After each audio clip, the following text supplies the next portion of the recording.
Hey folks, Dave Isaacs here, and I want to talk to you a little bit about what I learned from jazz, even though I would not consider myself a jazz player. I am an improviser, and I have spent enough time exploring the jazz universe to be able to visit, let's say. I can hold my own competently playing a blues or a standard.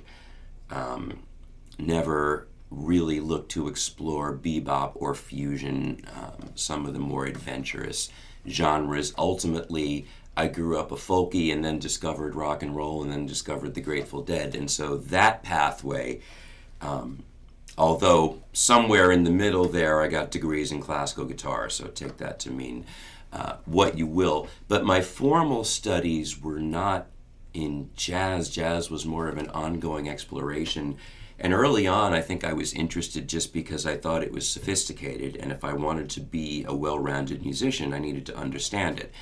I do think to a degree that's true, but what I really learned from jazz and jazz musicians started at the Berklee College of Music in Boston in 1984 when I was attending for the summer program, and I was hanging out with some guys that were rooming down the hall.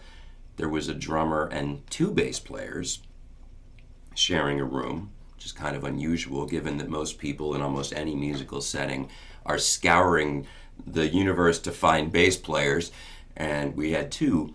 But we would get together, one of them doubled on guitar too, but we would get together and jam, and it's 1984 and we're 16, and so we're trying to play Rush and Led Zeppelin and Van Halen, and we're not quite good enough to really pull it off yet. But we're also in this summer program at a jazz school, which it certainly still was in that era, and learning about that music and learning about improvisation. And in those jam sessions one day, I don't remember who, but somebody had the idea, let's just have a conversation. Let's forget about trying to play a song. And there is obviously a very, very wide range of what that means sonically when you use the word jazz, and there are people that see that really as a historical foundation and a lineage, and all of that is true. And the more I get to know about early jazz, particularly as I get to know the street culture of New Orleans and street bands and Dixieland and, the relationships with the blues, I gravitate more and more to that kind of older music, always with a swing. And of course, this stuff became the precursor of rock and roll, along with what we think of as jazz as well.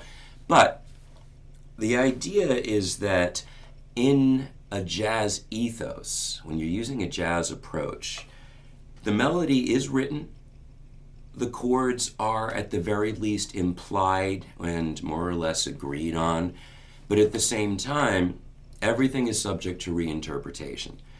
And when you are in a well-tuned in group of musicians, those reinterpretations start to feed the other players' choices.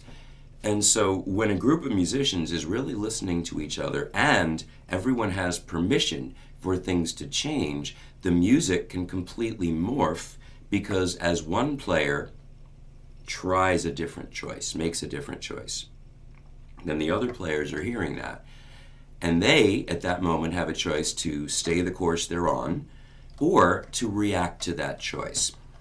And you don't have to play jazz music for that to be a dynamic that goes on. This can happen in classical music even when the notes aren't supposed to change, because one might make a rhythmic choice or a dynamic choice. It's a kind of tuned-in interaction that I will say, even though my schooling was classical, the formal stuff, I did learn a lot about communication and what it means for a group to be tuned in together from playing chamber music, classical guitar with other instruments. When you take away the written notes, now there's room for things to go all kinds of places. Now, maybe that really means exploring harmonic options, trying this chord, this feel, this atmosphere, that atmosphere. when you have that vocabulary, that's one thing that happens. My friends and I in 1984 didn't have that vocabulary. We made noise. Banging on the guitar, playing dissonances, all kinds of things. We were just having fun. We were teenage kids making a racket. But we were learning how to listen to each other.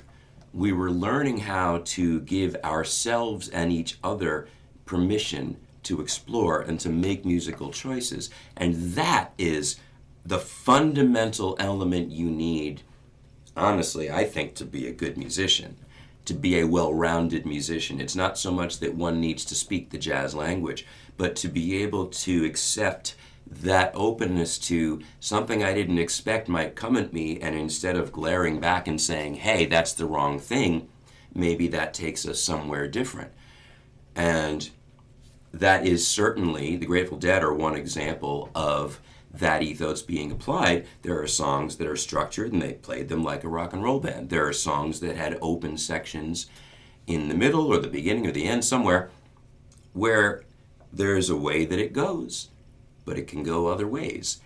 And how far away a group of musicians chooses to go from what the structure is, that's a choice also. There's definitely settings where the chord changes are the chord changes and one improvises over them, and one can certainly, as jazz musicians say, play the changes, meaning that you're reacting to the chord changes as they go by. And that happens in country and bluegrass too, which also, by the way, when it's played right, has a great swing. Swing doesn't necessarily mean triplets. That's the other thing that I would say I learned from jazz, a kind of rhythmic flexibility that takes you off the stomping on the ground, which for your street bands and your street music, go back and look at how many of those early Dixieland tunes are called something or other stomp, and it's chunk, chunk, chunk, chunk. And it lives here on the ground, but it grooves and it swings, but the real swing comes when we go from stomp, stomp, stomp to tss, tss, tss. And this lightness begins. And this sort of all took shape for me when I learned to understand that, at least in straight ahead jazz, the pulse is coming from the ride cymbal and the walking bass. And there is your anchor, instead of in popular music where the pulse is coming from the floor, from the kick drum, fundamentally. And that changes the way that you respond rhythmically. It changes the way you react to downbeats. It gives you more freedom to treat beats differently.